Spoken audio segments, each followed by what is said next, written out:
वचन में मैं चलता हूं, खास करके आज प्रभु भोज के लिए कि आप इसे सामर्थ्य रीति से ले सको। मैं आपको वचन दूंगा अभी। भजन संहिता 51 मैं पढ़ूंगा, जिसमें पाप क्षमा की प्रार्थना है। हालेलुया। तो इसको इसलिए केवल आपको सुनना है अभी जो मैं बोल रहा हूं, घर जाके आप इसे पढ़ सकते हैं। भजन संहिता 51 जिसमें पाप क्षमा की प्रार्थना है, क्योंकि प्रभु भोज आप बिना क्षमा के, लेकिन जो बिना जांचे, बिना परखे, बिना क्षमा के प्रभु भोज लेता है, वो इस योग्य नहीं है, वो इस मेज के इसे लेने के योग्य नहीं है। जब पाप क्षमा की बारे में पढ़ता हूं मैं इसे आपको आज इसका मीनिंग समझना है। इस प्रेयर का क्या मतलब है। हालेलुया। जितने भी नए लोग बपतिस्मा ले चुके, नए लोग चर्च में आए, नए जुड़े हैं परमेश्वर के साथ, या पुराने भी, आपको ध्यान से सुनना है। हालेलुया। तो यहां पर लिखा, हे परमेश्वर, अपनी करुणा के अनुसार मुझ पर अनुग्रह कर, अपनी बड़ी दया के अनुसार मेरे अपराधों को मिटा दे। कहते परमेश्वर, हे परमेश्वर, अपनी करुणा के अनुसार मुझ पर अनुग्रह कर। करुणा के अनुसार मतलब लिखा वो करुणा और दया से भरा हुआ परमेश्वर है। कहता है मैंने अपनी करुणा और दया उन पर से हटा ली है। कई बार वो कहता है मैं अपनी करुणा और दया तुझ पर से कभी ना हटाऊंगा। हालेलुया। कहता अपनी उस करुणा के अनुसार, करुणा से हमें दिन दिखाता है, करुणा से तेरी नया दिन दिखाता है। डाल बनकर तू मेरी, तू मुझे बचाता है। हर रोज उसकी दया आपकी लाइफ में होती है तो आप जीवित रह पाते हो। नहीं तो अगर आप जितने पाप करते हो, अगर हर एक पाप की सजा प्रभु आपको दे, तो हो सकता है कि आज हफ्ता पहला आप पाप करके सो और अगले दिन आप उठो, आपकी आंख अंधी हो जाए, आपकी टांग चलना बंद हो जाए, आपको कैंसर हो जाए, या आपका बहुत बड़ी रसौली हो जाए, या कोई बहुत बड़ा आपके अंदर पथरी हो जाए, या बहुत बड़ा आपके साथ हादसा हो जाए।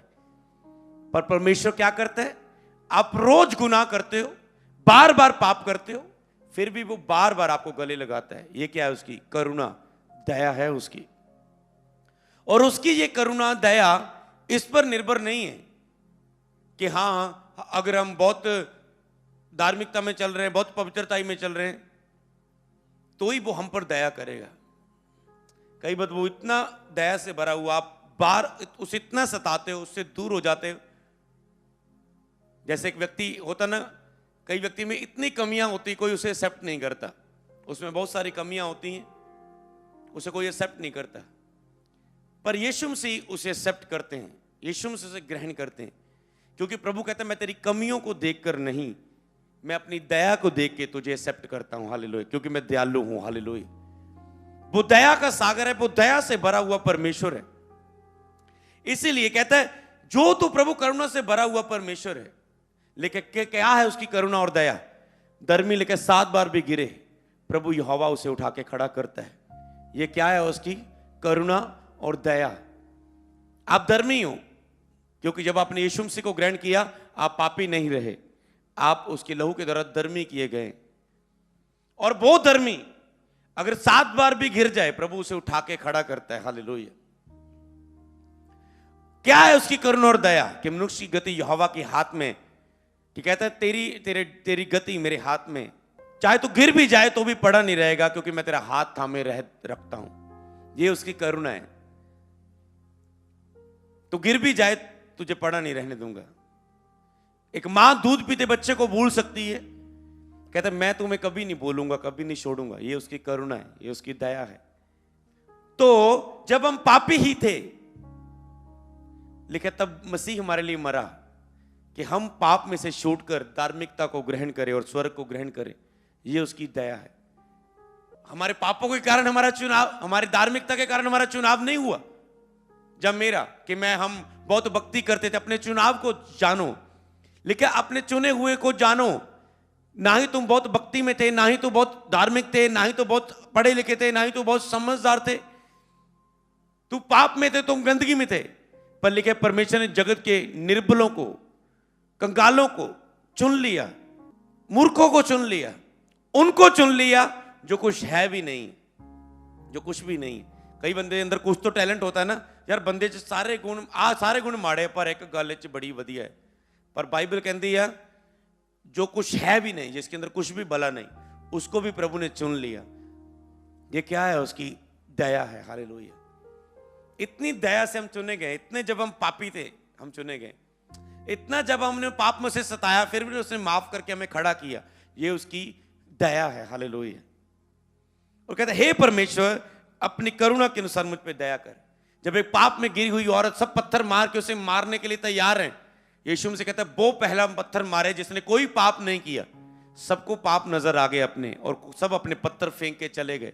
यीशु ने उसे बचाया, माफ किया। यीशु कहता है मैं तुझे माफ करता, दोबारा पाप ना करना। ये क्या है? उसकी दया है, करुणा है। एक अधरंगी व्यक्ति जिसे 4 व्यक्ति उठाकर उसे प्रभु के पास लेकर आए, जब उसे प्रभु के पास लेकर आए, और लिखा है लूका 5 की 18 में, उस समय कई लोग एक मनुष्य को जो लकवे का रोगी था खाट पर लाए, और वह उसे भीतर ले जाने और यीशु के सामने रखने का उपाय ढूंढ रहे थे। क्या ढूंढ रहे थे? उपाय। इससे एक रेवलेशन है कि आपको भी उपाय ढूंढना है कि अगर मैं मसीह के पास आ चुका हूं, मैं बाइबल में उन लोग बाइबल को पढ़ना है और देखना है इन लोगों ने कैसे चंगाइयों को प्राप्त किया, इनकी लाइफ कैसे चेंज होगी। कोई प्रभु की हजूरी में आता है, वो कहता है मैं लोगों से धन छीनता था, लोगों को लूटता था, लोगों से टैक्स लेता था, ओके प्रभु ने मैं चुंगी लेता था, अब जितना मेरे पास है मैं उसे कंगालों को बांटता हूं, जिससे लिया दुगना देता हूं उसे। ये क्या है? इसका मतलब उसने दिखाया कि मैं मसीह में आके बदल चुका हूं। उसने केवल मुंह से नहीं कर्मों से दिखाया कि मैं चेंज हूं। ये कई वृक्ष उपाय ढूंढ रहे थे यीशु के पास लेके जाने का। अधरंगी था, ओके छत को उधेड़ा, उपाय मिल गया, यीशु के पास रख दिया। यीशु ने उनके विश्वास को देखे, कौन से बंदे को? यीशु ने कहा तेरे पाप माफ हुए, उठ अपनी खाट उठा और घर चला जा। क्या वो बहुत धर्मी व्यक्ति था? क्या बहुत वीआईपी व्यक्ति था? यीशु ने कहा हे मनुष्य तेरे पाप माफ हुए, उठ खाट उठा अपने घर चला जा। वो लंगड़ा आया था, कभी चला ना था, बिस्तर पर था। जैसे आज औरत ने गवाही दी एक कि मेरे घुटने खराब हो चुके थे, लाखों पैसे ब्याजू लेके पैसे खर्च कर लिए, कोई आराम नहीं आया। घूम के देख लिया, सब कुछ कर लिया, कुछ आराम नहीं आया।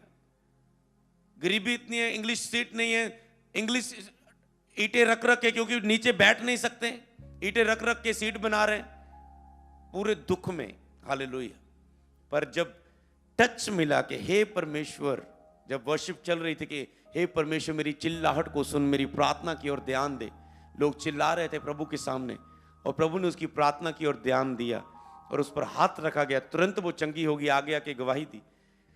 तो ये क्या है? प्रभु की दया। कोई हल नहीं है, सब जगह धोखा मिल रहा है, लूट रहे हैं लोग पैसों को, अब उपाय हो जाएगा जी, ये करो वो करो, पैसा खत्म हो रहा है, कर्जों में डूब रहे हैं, सारे लोग फैमिली के रो रो के रात निकाल रहे हैं। पर जब चर्च में आए, प्रभु ने उसे टच किया, और ये क्या है? उसकी दया। ये है उसकी दया कि वो आप पर दया करते हैं। क्या उसने कोई फीस दी? क्या कोई पैसा दिया? प्रभु ने कहा तुझे मैंने फ्री में दिया है, फ्री में बांटो लोगों को, अपने पास कुछ ना लेना, तुझे फ्री में दिया ये गिफ्ट, फ्री में लोगों को बांटो। तूने कुछ मेहनत नहीं की, तूने कुछ पवित्रता में रह के रोजे रख के नहीं इस मसा को प्राप्त किया, तू तो पापी था, मैंने तुझे चुना और तुझे ये गिफ्ट दिया, फ्री में दिया, तुझे फ्री में दो। ये क्या है? उसकी दया। प्रभु दान और वरदानों को देता अपने दासों को, ये क्या है? उसकी दया। वो हमारी काबिलियत को देख के नहीं, वो अपने ही भुजबल से हमारा उद्धार करता है, वो अपनी दया से। हालेलुया।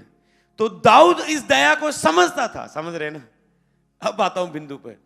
दाऊद इस दया को समझता था कि वो कितना दयालु परमेश्वर है, कितना कृपालु परमेश्वर है, और इसी दया के कारण पाप का दोष उसे सता रहा था।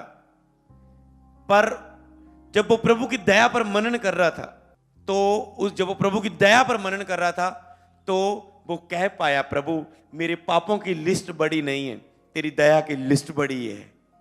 हालेलुया। आज आप बहुत सारे पापों के नीचे आए हो सकते हो, बहुत सारे, कोई आपको एक्सेप्ट नहीं करता, कोई कहता तुम मूर्ख है, कोई कहता तेरे मुंह से बदबू आती है, कोई कहता तेरे शरीर से बदबू आती है, कोई कहता है तुझ में से बदबू आती है। वही लेडी जो गवाही देके गई थी, ये दूसरी टेस्टमनी है उसकी पहली टेस्टमनी बचपन से, पता नहीं वो बचपन से बाथरूम करती थी बिस्तर पर, और चर्च आई, वो दुष्ट आत्माओं से जंगल में ले जाती थी और बाथरूम करवाती थी, और सपने में सुबह उठ के देखती थी वैसे ही बाथरूम हो जाता था। चर्च आई, वो बाथरूम, बचपन से बाथरूम बिस्तर पर, इतनी एज पर बाथरूम आने वाली स्पिरिट गई छोड़ के। हालेलुया। ये क्या है? उसकी दया है, वो आपकी शर्मिंदगी को दूर करता है। तो जब इतना वो दया से भरा, दाऊद कहता है, हे परमेश्वर, अपनी करुणा के अनुसार मुझ पे अनुग्रह कर, अपने बड़ी दया के अनुसार मेरे अपराधों को मिटा दे। बहुत बड़े पापी हूं मैं, पर तेरी दया से बड़े नहीं है ये पाप, तेरी दया बड़ी है। Hallelujah, hallelujah. उसकी करुणा, उसकी दया बड़ी है। और समझ पाया वो कितना दयालु है। और शैतान क्या करता? आपको दोष देता है, तूने बहुत सारी गलतियां की है, तू प्रभु बोझ लेने का हकदार नहीं है। हालेलुया। और कोई ऐसा भी दोष के नीचे है, उसने प्रभु बोझ नहीं भी लिया होगा, जब वो अपने घर में बैठा है, नहीं नहीं जाऊंगा तो प्रभु बोझ लेना पड़ेगा, नहीं मैं हकदार नहीं हूं, वो आपको हकदार बनाता है। हां, आप हकदार नहीं थे, पर उसकी करुणा आपको इस हकदार बनाती है। हालेलुया। यीशु मसीह कहते हैं, मैं मनुष्यों के पापों को नाश करने के लिए नहीं, बचाने के लिए आया हूं। ये उसकी दया है, ये उसका चरित्र है कि मैं नाश करने के लिए नहीं। क्या किया जाता है पापियों को? सारे संसार में लोग क्या करते हैं? पापियों को मारते हैं। क्या करते हैं? मारते हैं ना। पाप किया, फांसी पर चढ़ा दो।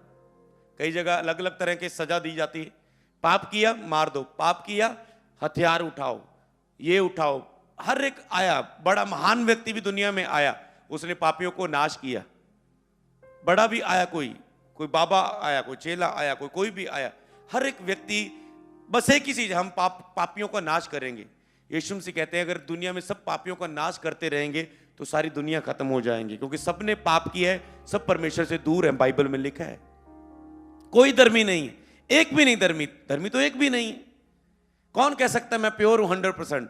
बाइबल बताती है, अगर एक व्यक्ति 99% भी सही है, 1% भी गलत है, तो वो नरक में जाएगा। और आप 99 की तो बात की बात है, आप तो 1 भी नहीं होंगे % सही, कई लोग तो। पर ये क्या है? प्रभु की दया, अनुग्रह से हमारा उद्धार हुआ। यीशु पर विश्वास करने के द्वारा हम स्वर्ग को ग्रहण कर रहे हैं, ये उसकी दया है। हालेलुया। और इतना दया से भरा हुआ, चेले पूछ रहे, प्रभु अगर हमारा भाई हमारे साथ अपराध करे तो उसके साथ फिर क्या करें? प्रभु ने कहा, अगर तेरा भाई तेरे सामने अपराध करता, क्योंकि चेड़ों में कई बार ऐसा गुस्सा गिला हो जाता था,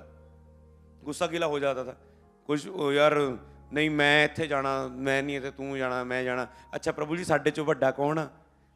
मतलब उन्होंने भी कुछ चीज़ां चलदियां सीगियां, क्योंकि अभी पवित्र आत्मा ना उतरा था और ऐसी चीजें थी। प्रभु ने कहा, तुम में से जो अपने आप को छोटा करेगा ना, वो बड़ा किया जाएगा, वो बड़ा किया जाएगा। हालेलुया। जो अपने आप को छोटा करेगा। तो उसके बाद तो प्रभु ने कहा, 7 के 70 गुणों से माफ करना। अगर तेरा भाई अपराध करे और पछताए तेरे पास आके, तो 7 के 70 गुना माफ करना। आप कहते हैं मैंने तो बहुत गलतियां की है, वो मुझे कैसे माफ करेगा? मैंने तो माफी मांगी, मैंने तो फिर व्यभिचार किया, गंदा देखा, फिर मैंने माफी मांग ली, अब फिर गंदा देखने वाला हूं, फिर माफी मांगी। अच्छा, फिर अब मुझे लग नहीं रहा है कि अब मैं डिलीवरेंस पा चुका, मुझे पता है 2 घर मैं फिर आत्मिक हजूरी से दूर होकर फिर मैं पाप में गिरने वाला हूं, तो माफी मांगने की क्या जरूरत है? नहीं, माफी मांगनी है, दया करनी है। दया के बाद ही डिलीवरेंस आती है। दया आएगी, छुटकारा आएगा, वो चीज दोबारा आप पर राज्य ना कर पाएगी यीशु नाम में। जब आप प्रभु बोझ ले रहे, आप डिलीवरेंस ले रहे हो, आज यीशु नाम में छुटकारा ले रहे हो पाप से और दुष्ट आत्मा से, बीमारियों से, बंधनों से। और प्रभु, अगर वो प्रभु कह रहा है चेलों को, तुम 7 के 70 गुना माफ करना, 7 के 70 गुना, 7 बार माफ ही नहीं करना, 7 के 70 गुना और कर दे, 70 गुना 7 कर दे, इतनी बार तुझे माफ करना। सोचो, जो इंसान को इतने गुना माफ करने के लिए बोल रहा है, तो जब आप उसके पास पछताते हुए आएंगे, शर्त ये है, कहते तुम मुझे ढूंढोगे पाओगे, मुझे ग्रहण कर मांगोगे, मैं आऊंगा तेरे पास। शर्त यह कि तुझे संपूर्ण मन के साथ, टूटे हृदय के साथ मेरे पास आना होगा और मैं तुझे एक्सेप्ट करूंगा। अगर वो 7 के 70 गुना माफ कर सकता है, लोगों को माफ करने के लिए कह रहा है। सोचो वो खुद माफ करने वाला, कितना हृदय उसका, ये हृदय दाऊद पहचान पाया था। हालेलुया। सबको जय मसीह की। मैं जतिन बब्बर और आप देख रहे हैं मसीह परिवार चैनल। जैसे कि आप सब जानते हैं कि मैं इस चैनल पे प्रभु के अलग अलग दासों की वीडियोस डालता हूं, तो अगर आपको हमारा चैनल अच्छा लगता है तो आप इस चैनल को ज़्यादा से ज़्यादा सब्सक्राइब जरूर करें, ताकि आप प्रभु के वचन को सुन सके। वीडियोस को ज़्यादा से ज़्यादा शेयर करें, ताकि जिन लोगों तक वचन नहीं पहुंचा उन तक भी वचन पहुंच सके। सबको जय मसीह की। एक बार मैं आपसे दोबारा कहूँगा कि इस चैनल को सब्सक्राइब जरूर करें और वीडियोस को ज़्यादा से ज़्यादा शेयर करें। जय मसीह की।